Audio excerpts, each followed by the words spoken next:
እስልምና ለሌብነት አይሆንም። እስልምና ለሙስና አይሆንም። ሁሉም ሮጦ እስልምና ላይ የሚመጣው ለምንድነው? ለውሸት አይሆንም። ሁሉም ነገር ኳሊቲ ነው። አንተ የሆነ ቦታ ስትሄድ ጫማ አይሸትም፣ ማንም ያከብራል። ጥርስህ ሲታይ ሲዋካ የለየውም፣ ንጹህ ነህ።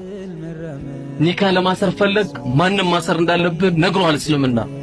ታዚያ ቤተሰብ ደረሰብህ እንዴት መቀመጥ እንዳለብህ ለቅሶ አስተምሯል። የአባታችን ውርስ እንዴት እንካፈል ምንም ችግር የለው፣ አላህ ካፍሎ ጨርሰዋል። ምንም የቀረው የለም ዲን። ግቦ ብትቀበል የሰጠውም የተቀበለውም የአላህ ቁጣ ይወረድበት ይላል። እንዴት ሄደህ ትቀበላለህ? መብራት ኃይል ተመድበህ በሰላም ቆጣሪ ትሰጣለህ እንጂ ግቦ አትቀበል። ዋና ፍሳሽ ተመደብክ ትሰጣለህ፣ ለአሮጊትም ሐቋ ከሆነ ትሰጣለህ። አይ የመኪና ቁልፍ ካልያዘ ግቦ ካልተቀበልኩ አትልም። ለምን? እስልምና አለብህ፣ አላህ አለብህ ውስጥ። ሴት ማቀፍ ደስ ይላል፣ አላህ ፈጥሯቸዋል፣ ደስ ይላል። እንዴት ማቀፍ እንዳለብህ ደግሞ እስልምና አስተምሯል። ያለ ኒካ ስለማትጠጋ ማለት ነው። ከሷ ጋር መጫወት እስልምና ይወደዋል። በአንድ ጎጆ መቀመጥ ደስ ይለዋል። ተደብቃ አቅፈ መቀመጥ ግን አይፈልግም።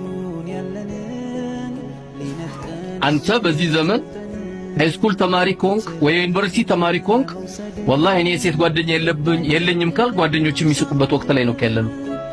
የሴት ጓደኛ ወላሂ የለኝም ስትል ኧረ በአላህ ምን ሆነ ነው ይለዋል። በሰላም ነው ግን ይለዋል ሴቷ